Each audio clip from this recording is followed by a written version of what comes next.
Bismillahirrahmanirrahim. अस्सलाम वालेकुम dear students. जैसे कि आप लोग जानते हैं, हमने केपीएससी पास्ट पेपर से रिलेटेड ऑलरेडी 5 वीडियोस अपलोड की है, जिसका लिंक आपको डिस्क्रिप्शन में मिल जाएगा। इन केपीएससी पास्ट पेपर सीरीज़ में हमने लेक्चर 2017 और एसएस 2018 के कुछ एमसीक्यूज सॉल्व किए थे और आज हम उसके मज़ीद कुछ एमसीक्यूज सॉल्व करने वाले हैं। पास्ट टेस्ट के इम्पोर्टेंस का अंदाज़ा आप लोग इससे लगा सकते हैं कि अगर 2017 का पेपर और 2018 का पेपर उठा के देख ले तो दोनों एग्जैक्टली 100% रिपीटेड आए थे क्वेश्चंस। तो वो क्वेश्चन कौन से थे, उस क्वेश्चन को जानने के लिए मेरे साथ जुड़े रहिए। मैं हूं डॉक्टर हसीन अहमद और आप लोग देख रहे हैं chemistry with doctor Yusufzai YouTube channel. आज हम क्वेश्चन नंबर 26 से स्टार्ट करेंगे। If the salt bridge is not used between two half cell then the voltage. यहाँ पे पूछ रहे हैं कि अगर हम हाफ सेल के बीच में साल्ट ब्रिज यूज न करें तो वोल्टेज पे उसका क्या असर रहेगा। तो अगर हम इलेक्ट्रोलाइटिक सेल की बात कर ले तो इलेक्ट्रोलाइटिक सेल में क्या होता है, इलेक्ट्रॉन एक सेल से दूसरे सेल की तरफ मूव करता है और एज ए रिजल्ट क्या बनते हैं, हमारे पास आयंस बनते हैं।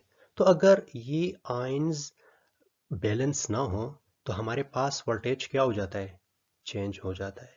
तो यही साल्ट ब्रिज का काम यही है कि इन दो डिफरेंट सेल्स या हाफ सेल्स के बीच में जो आयंस है वो उसमें बैलेंस बना के रखे। तो अगर हम क्या कर ले, इन दो इलेक्ट्रोलाइटिक सेल से या हाफ सेल से साल्ट ब्रिज को रिमूव कर ले तो वोल्टेज क्या हो जाता है, डाउन की तरफ मूव कर लेगा। लेकिन अगर हम इसको कंप्लीटली रिमूव कर ले, साल्ट ब्रिज को अगर हम कंप्लीटली रिमूव कर ले टू हाफ सेल से, तो हमारे पास जो वोल्टेज होगी वो क्या हो जाएगी, वो ड्रॉप टू जीरो। तो यही हमारा जो है ना करेक्ट ऑप्शन है।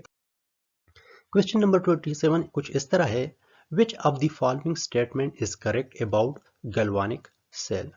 अब अगर हम गैल्वानिक सेल की बात कर ले तो उसका डिफिनीशन कुछ यूं बनता है कि ये केमिकल एनर्जी को कन्वर्ट करता है इलेक्ट्रिकल एनर्जी में। ये तो चलो उसकी डिफिनीशन हो गई, लेकिन यहाँ पे पूछ क्या रहा है कि यहाँ पे जो 4 डिफरेंट स्टेटमेंट दिए हुए हैं, इन स्टेटमेंट में करेक्ट हमारे पास कौन सा है। तो यहाँ पे बता रहे हैं कि एनोड इज नेगेटिवली चार्ज, नहीं, एनोड पे पॉजिटिव चार्ज होता है, तो ये हमारे पास क्या हो गया, गलत हो गया, तो हम इसको इग्नोर कर लेंगे। रिडक्शन अकर्स एट एनोड, नहीं, रिडक्शन हमारे पास कैथोड पे ही होता है, तो ये भी गलत हो गया। रिडक्शन अकर एट कैथोड, बिल्कुल ये सही है, कैथोड पे जो है हमारे पास क्या होता है, रिडक्शन होता है।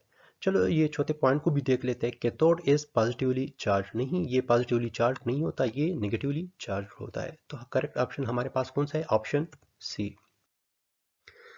ये उससे रिलेटेड एक क्वेश्चन है, चलो उसको भी देख लेते हैं कि इस तरह का क्वेश्चन भी अगर आ जाए तो इसको भी आप लोग अटेम्प्ट कर सकें। Which of the following statement is correct about galvanic cell. It convert chemical energy into electrical energy. जिस तरह लास्ट स्लाइड पे मैंने गैल्वानिक सेल की डिफिनीशन की थी, तो बिल्कुल यहाँ पे एग्जैक्टली वही पूछ रहे हैं कि गैल्वानिक सेल हमारे पास क्या होता है। तो हाँ, गैल्वानिक सेल में ये केमिकल एनर्जी को कन्वर्ट करता है इलेक्ट्रिकल एनर्जी में, तो यही करेक्ट ऑप्शन है। तो अगर इस तरह का क्वेश्चन आ जाए तो आप लोगों ने इसी को ही सेलेक्ट करना है। ये पास्ट पेपर का जो है ना हिस्सा नहीं था, ये मैंने वैसे ही यहाँ पे पुट किया कि अगर हो सके यहाँ पे इस तरह का क्वेश्चन आ जाए तो आप लोग उसको भी सॉल्व कर सके। है question number 28, the unit of rate constant depends upon. तो अगर हम यहाँ पे रेट कांस्टेंट की बात कर ले तो रेट कांस्टेंट जो है ये ओवरऑल ऑर्डर ऑफ रिएक्शन पे क्या करता है, डिपेंडेंट होता है, तो ये उस पर डिपेंड होता है। तो अगर इस तरह का क्वेश्चन आ जाए तो आप लोगों ने ये देखना है कि ऑप्शंस में क्या क्या दिया हुआ है। अगर टेम्परेचर का पूछ ले तो आप लोगों ने टेम्परेचर को फिर सेलेक्ट करना है, और अगर टेम्परेचर ना हो, ऑर्डर ऑफ रिएक्शंस दिया हुआ हो, तो आप लोगों ने ऑर्डर ऑफ रिएक्शन को ही सेलेक्ट करना है। तो चलो देखते हैं कि यहाँ पे ऑप्शन कौन कौन से है। नंबर ऑफ रिएक्टेंट्स, नहीं, ऑर्डर ऑफ रिएक्शन, बिल्कुल जिस तरह अभी हमने बात की कि ऑर्डर ऑफ रिएक्शन पे ये डिपेंड करता है, तो करेक्ट ऑप्शन हमारा यही बनेगा, कंसंट्रेशन टर्म नहीं, एंड मॉलिक्यूलरिटी ऑफ रिएक्शन नहीं। तो अगर हम यहाँ पे इस इक्वेशन को देख ले, रेट रिएक्शन के इक्वेशन को देख ले, तो रेट इक्वेशन ये इक्वल किसके होता है, rate of reaction is equal to K into concentration और इसका पावर क्या है n। n क्या रिप्रेजेंट कर रहा है, ये रिप्रेजेंट कर रहा है ऑर्डर ऑफ रिएक्शन। तो यहाँ पे हमसे पूछ क्या रहे हैं, रेट कांस्टेंट का पूछ रहे हैं। तो अगर हम इस रिएक्शन को या इस इक्वेशन को क्या कर ले, रीअरेंज कर ले, तो ये हमारे पास कुछ यूं बनेगा, K is equal to rate of reactions divide by concentration term power of order of reaction.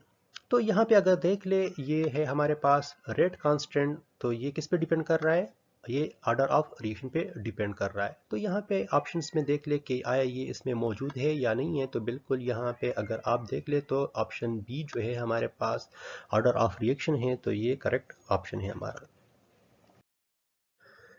ये भी पेपर का हिस्सा नहीं था, यहाँ पे मैंने ये वैसे ही पुट किया। तो चलो देखते हैं कि अगर इस तरह का क्वेश्चन आ जाए तो आप लोगों ने इसको किस तरह सॉल्व करना है। The value of rate constant a plus b which change into products depend upon dash। तो यहाँ पे ये रिएक्शंस दिया हुआ है, मतलब कि वहाँ पे सिंपली रेट कांस्टेंट का पूछ रहे थे। यहाँ पे मैंने एक रिएक्शन को भी पुट किया कि अगर इस तरह का आ जाए तो आप लोग इसको भी सॉल्व कर सके। और क्या पूछ रहे हैं कि ये रिएक्शन किस पे डिपेंड करता है। यहाँ पे 4 डिफरेंट ऑप्शंस दिए हुए हैं, concentration of A and B, second option है प्रेशर, ऑप्शन सी है टेम्परेचर, और ऑप्शन डी है ऑल ऑफ दिस। जिस तरह लास्ट क्वेश्चन में मैंने बात की कि रेट कांस्टेंट डिपेंड करता है ऑर्डर ऑफ रिएक्शन और टेम्परेचर। तो यहाँ पे ऑर्डर ऑफ रिएक्शंस तो नहीं दिया हुआ, लेकिन टेम्परेचर दिया हुआ है, तो इसीलिए हम किस पे टिक करेंगे, टेम्परेचर को ही टिक करेंगे। तो अगर हम यहाँ पे आर्हेनियस इक्वेशन की बात कर ले, ये क्या कौन सा इक्वेशन है, आर्हेनियस इक्वेशन। ये के जो है हमारे पास, के किसको रिप्रेजेंट कर रहा है, के रिप्रेजेंट कर रहा है रेट कांस्टेंट को, ए आर्हेनियस कांस्टेंट हो गया, E A activation energy, R gas constant and T is temperature. तो यहाँ पे अगर आप लोग देख ले तो इन ऑप्शंस में सिर्फ एक ही ऐसी एक वैल्यू है जो इस इक्वेशन में गिवन है, और वो कौन सा है, टेम्परेचर। तो इसलिए हम किसको सेलेक्ट करेंगे, टेम्परेचर को ही सेलेक्ट करेंगे, क्योंकि रेट कांस्टेंट डिपेंडेंट है किस पे, टेम्परेचर पे। तो करेक्ट ऑप्शन कौन सा है, ऑप्शन सी। नेक्स्ट क्वेश्चन है क्वेश्चन नंबर 29। उसका स्टेटमेंट कुछ यूं है, after 3 half lives of a chemical reaction the percentage fraction of the amount left is 0.25%, 75%, यहाँ पे है 12.5% और 50%। तो अगर हम हाफ लाइफ की बात कर ले तो हाफ लाइफ क्या होता है, चलो मैं इसको कुछ इस तरह एक्सप्लेन करूंगा। लेट सपोज हमारे पास एक दिया हुआ है, और उसका जो इनिशियली कंसंट्रेशन है या उसके नंबर ऑफ मॉलिक्यूल है वो कितने, 100। तो फर्स्ट हाफ लाइफ के बाद वो किस में कन्वर्ट हो जाएगा, हाफ में। 100 का हाफ कितना है, 50। तो अगर सेकंड हाफ, फिर उसके बाद अगर हम इसकी कंसंट्रेशन को देखेंगे तो सेकंड हाफ के बाद इसको फिर आप लोगों ने 2 पे डिवाइड करना है, तो कंसंट्रेशन क्या रह जाएगी, बच जाएगी 25। इसी तरह अगर हम थर्ड हाफ लाइफ के बाद इसकी बात कर ले तो ये कन्वर्ट हो जाएगा 12.5।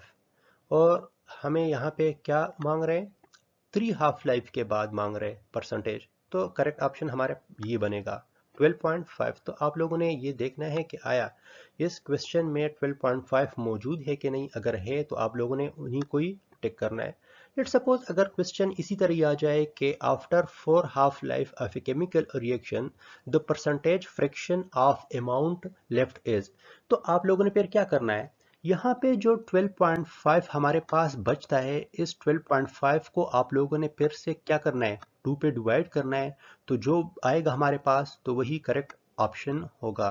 तो 6.25 अगर यहाँ पे दिया होगा आफ्टर 4 हाफ लाइफ, तो आप लोगों ने 6.25 को ही सेलेक्ट करना है। लेकिन यहाँ पे क्वेश्चन में क्योंकि 3 का हाफ लाइफ का पूछ रहे तो हम लोग 12.5 को ही सेलेक्ट करेंगे। तो करेक्ट ऑप्शन है हमारे पास option. Question number 30. According to simple collision theory, the Arrhenius factor A depend upon temperature. Order of reaction independent of temperature cannot be calculated experimentally. तो जिस तरह लास्ट क्वेश्चन में हमने बात की कि हमारे पास जो आर्हीनियस इक्वेशन होता है वो कुछ यूं होता है k is equal to A E power minus E A divide by R T. तो यहाँ पे अगर हम इस इक्वेशन की बात कर ले तो ए हमारे पास क्या था? ए था हमारे पास आर्हीनियस फैक्टर या आर्हीनियस कांस्टेंट। तो इस इक्वेशन को अगर हम देख ले तो इसमें सिर्फ एक ऐसा वेरिएबल मौजूद है जो इस पे डिपेंडेंट है, जो इस पे डिपेंड करता है, और वो कौन सा है? टेम्परेचर। तो इट मीन्स के यहाँ पे आप लोगों ने ये देखना है कि आया टेम्परेचर दिया हुआ है कि नहीं दिया हुआ। तो अगर टेम्परेचर दिया हुआ है तो आप लोगों ने उन्हीं को ही सेलेक्ट करना है। तो यहाँ पे अगर आप लोग ऑप्शन फर्स्ट को देख ले, डिपेंड अपॉन टेम्परेचर, तो यही करेक्ट ऑप्शन है। तो आप लोगों ने इसी को ही सेलेक्ट। आई होप आपको पता चल गया होगा कि KPSC में किस तरह के क्वेश्चंस पूछे जाते हैं। अगर आपके कुछ क्वेश्चंस हो तो आप कमेंट में मुझसे पूछ सकते हैं, मैं उनका आंसर दे दूंगा। अगर आपको ये वीडियो अच्छी लगी हो तो प्लीज़ इस वीडियो को लाइक ज़रूर करिएगा, और अगर आप मेरे इस चैनल पे नए हैं तो प्लीज़ इस चैनल को सब्सक्राइब भी कर ले, ताकि मज़ीद आने वाली वीडियोस की नोटिफिकेशन आप लोगों को मिलती रहे। Thank you so much. अल्लाह हाफिज़ द अल्लाह पामान।